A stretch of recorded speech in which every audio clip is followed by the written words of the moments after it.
In a world torn between servility and sanctuary, a one-man defined the silence, and a spark of legal battle that reached the highest court of earth.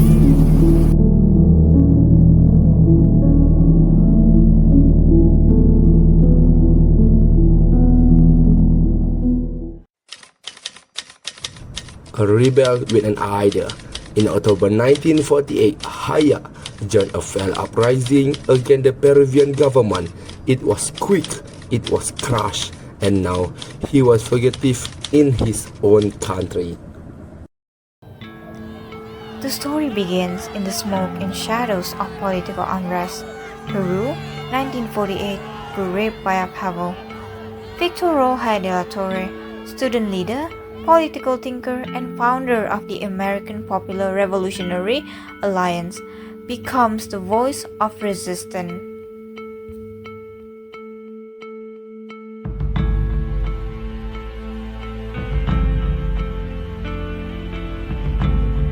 You way to run. We must act quickly. The embassy, he must surely go there. Watch every corner of the street. We will not allow any safe access for traders.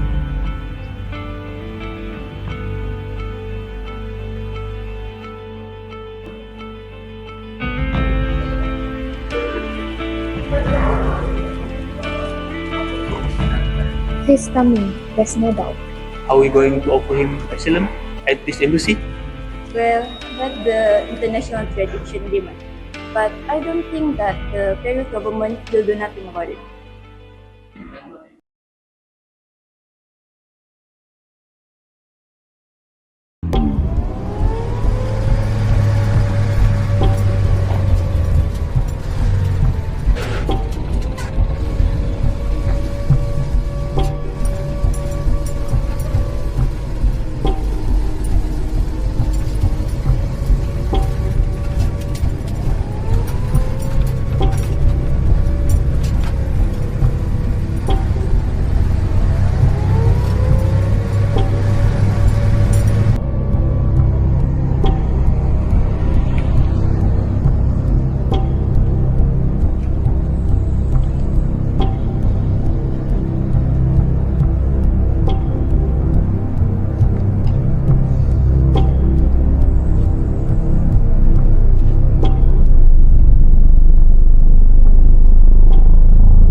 They want my silence, but I carry a voice they cannot kill. I request Asylum now.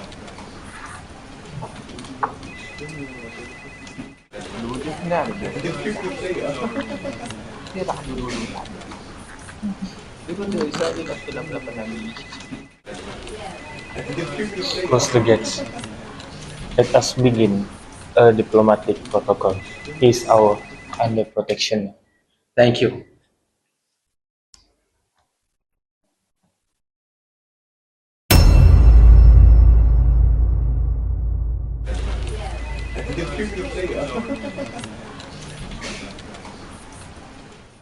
So this is the request for some message for Great Asylum of Colombia. Outrageous! They shelter a criminal and expect us to obey? We refuse to grant such message, but I think that higher dictator is a criminal.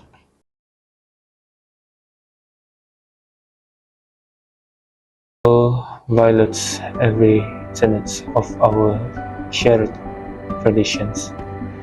We did not break the peace. We need to uphold it. Peru denied self-conduct. Colombia stood firm and took the matter to the ICJ.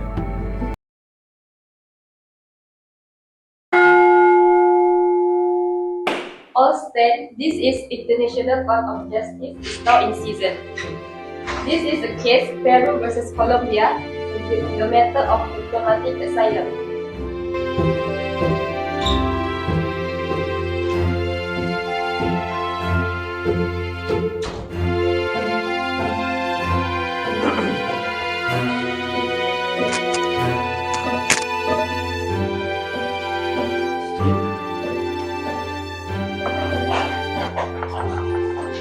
Good morning, ladies and gentlemen. Today, this court hears a case that goes beyond borders. It questions the power of tradition against the authority of law. Colombia argued for custom. Peru demanded sovereignty. The court would determine if a practice, no matter how old, could stand without consent. Latin America has long respected a sacred practice diplomatic asylum. It is more than tradition, it is an obligation. Colombia did not invent this rule. We inherited it. In times of political persecution, embassies become shelter. Our region has it again and again. Custom, practice, expectation. This is open juris, a belief that it is law.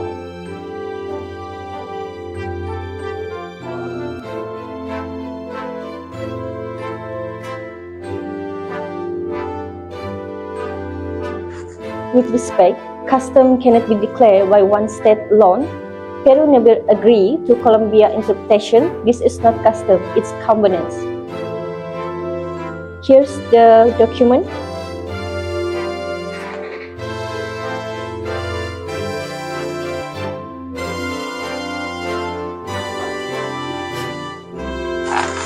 You may proceed.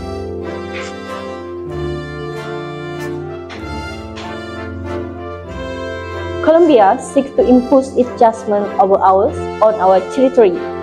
That is not law, that is an overreach. To Colombia, can a regional custom truly bind a state if that state has consistently rejected it? Yes, if that custom is so consistent and widespread that its binding nature becomes inescapable.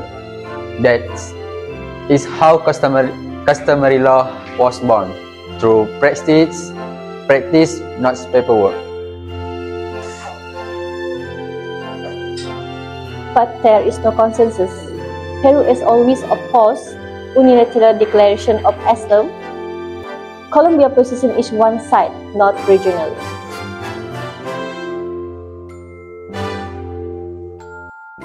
The courtroom echoed with old treaties and new interpretations.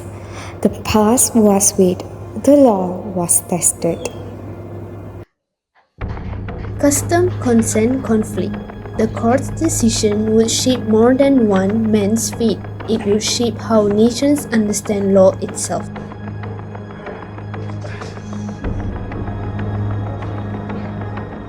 This court has considered the question of whether Colombia's grants of asylum to Mr. Hayadina Torres obligates the Republic of Peru to provide safe passage. We have also considered whether a regional customary law of asylum exists binding on both parties.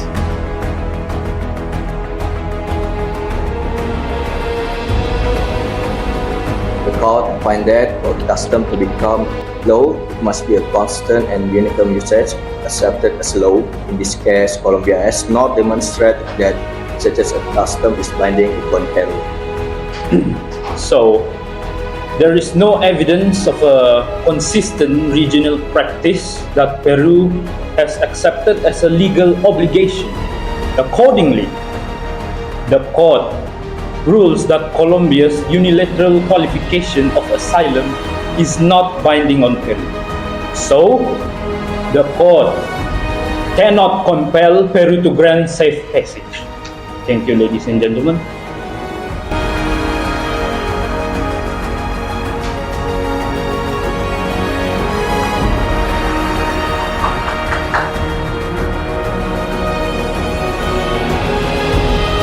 The ruling market is a turning point. not just for one man trapped in an embassy, but for the understanding of customary international law.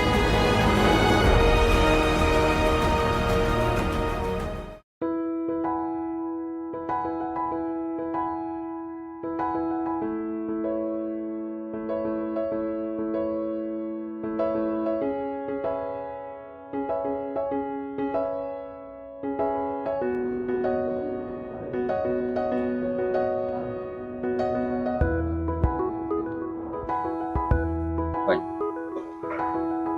75 years ago, a man hid behind diplomatic walls, not because he broke a law, but because no law could agree if he was free.